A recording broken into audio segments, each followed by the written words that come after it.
আসসালামু আলাইকুম। সকাল ৯টা বেজে ৩০ মিনিট।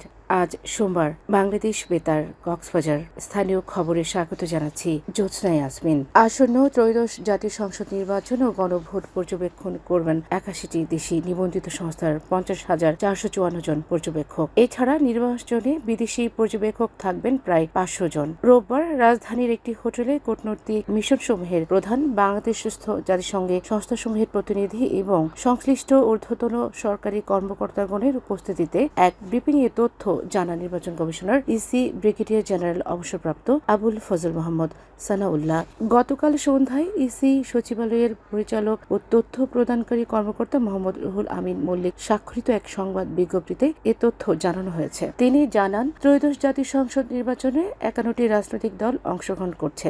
নির্বাচনে প্রার্থী ১,৯৯৪ জন, এর মধ্যে স্বতন্ত্র প্রার্থী ২৫৬ জন। নির্বাচনে ৮১টি দেশি নিবন্ধিত সংস্থার মোট ৫৫,৪৫৪ জন পর্যবেক্ষক দায়িত্ব পালন করবেন। এছাড়া নির্বাচনে বিদেশি পর্যবেক্ষক থাকবেন প্রায় ৫০০ জন। আগামী ১২ ফেব্রুয়ারি বৃহস্পতিবার সকাল ৭:৩০ থেকে বিকেল ৪:৩০ পর্যন্ত বিরতিহীনভাবে ভোট গ্রহণ অনুষ্ঠিত হবে। ব্যালট পেপারের মাধ্যমে স্বচ্ছ ব্যালট বক্সে ত্রয়োদশ জাতীয় সংসদ নির্বাচন ও গণভোটের ভোট গ্রহণ সম্পন্ন হবে। ত্রয়োদশ জাতীয় সংসদ নির্বাচন ও গণভোটে ভোট দিতে পোস্টাল ভোট ভিডি মোবাইল অ্যাপের মাধ্যমে নিবন্ধনকারী ৬,৮৩,১২২ জন প্রবাসীর ঠিকানায় পোস্টাল ব্যালট পৌঁছেছে। গতকাল প্রবাসী ভোটার নিবন্ধন বিষয়ক ওসিভি এসজিআই প্রকল্পের টিম লিডার সেলিম আহমদ খান এর তথ্য নিশ্চিত করেছেন। তিনি আরও জানান, ৪,৩৭,১৪৫ জন প্রবাসী ভোটার ব্যালট গ্রহণ করেছেন, আর ৩,৫৩,৭৩৯ জন ভোটার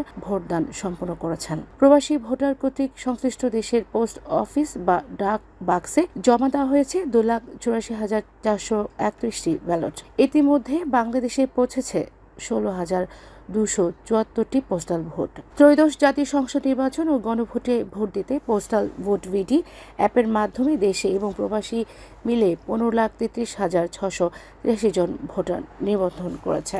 দেশের চাবি আপনার হাতে, এই স্লোগানে উখিয়ায় গণভোটের প্রচার অব্যাহত রয়েছে। সরকারের গুরুত্বপূর্ণ দপ্তরে সেবা নিতে আসা সেবা গ্রহীতাদের মাঝে হ্যাঁ ভোটের সুফলসমূহ তুলে ধরা হচ্ছে। এর আওতায় গতকাল বালুখালী উপস্বাস্থ্য কেন্দ্রে সেবা গ্রহীতাদের মাঝে গণভোটের লিফলেট বিতরণ করা হয়। উপজেলা নির্বাচন কর্মকর্তা এস এ মহিউদ্দিন জানান, উপজেলায় মোট ভোটার আছেন ১,৭২,৮৮৪ জন। এতে পুরুষ ভোটার ৮৯,০৪৩ জন ও নারী ভোটার ৮৩,৮৩১ জন। এছাড়া তৃতীয় লিঙ্গের ভোটার রয়েছেন ২ জন। আসন্ন ত্রয়োদশ জাতীয় সংসদ নির্বাচন ও গণভোট ২০২৬ উপলক্ষে নির্বাচন সংশ্লিষ্ট কার্যক্রমকে আরও স্বচ্ছ, নিরপেক্ষ, নিরাপদ ও শান্তিপূর্ণ করার লক্ষ্যে জেলা পুলিশের বডি অন ক্যামেরা ব্যবস্থাপনা পরিদর্শন করেছেন police super ANM Sajidur Rahman. গতকাল পুলিশ লাইন্স মিলনায়তনে এসব কার্যক্রম পরিদর্শন করেন তিনি। পরিদর্শনকালে পুলিশ সুপার মাঠ পর্যায়ের কার্যক্রমের স্বচ্ছ মনিটরিং, প্রমাণ সংরক্ষণ, তাৎক্ষণিক প্রতিক্রিয়া এবং অপারেশনাল জবাবদিহিতা নিশ্চিতকরণে বডি অন ক্যামেরার গুরুত্ব তুলে ধরেন। এছাড়া নির্বাচনকালীন দায়িত্ব পালনরত পুলিশ সদস্যদের প্রতি পেশাদার আচরণ, নিরপেক্ষতা বজায় রাখা এবং জন আস্থাকে সর্বোচ্চ গুরুত্ব দেওয়ার নির্দেশ প্রদান করেন পুলিশ সুপার। দীর্ঘ ২ মাস বন্ধ থাকার পর জাতীয় পরিচয়পত্র NID সংশোধনের সুযোগ পুনরায় চালু করেছে নির্বাচন কমিশন ইসি। রোববার বিকেল থেকে সেবাটি সাধারণ মানুষের জন্য আবারও সচল করা হয়েছে। NID মহাপরিচালক ASM হুমায়ুন কবির বিষয়টি নিশ্চিত করে জানান, ভোটার তালিকা হালনাগাদের কাজ সম্পন্ন হয়েছে।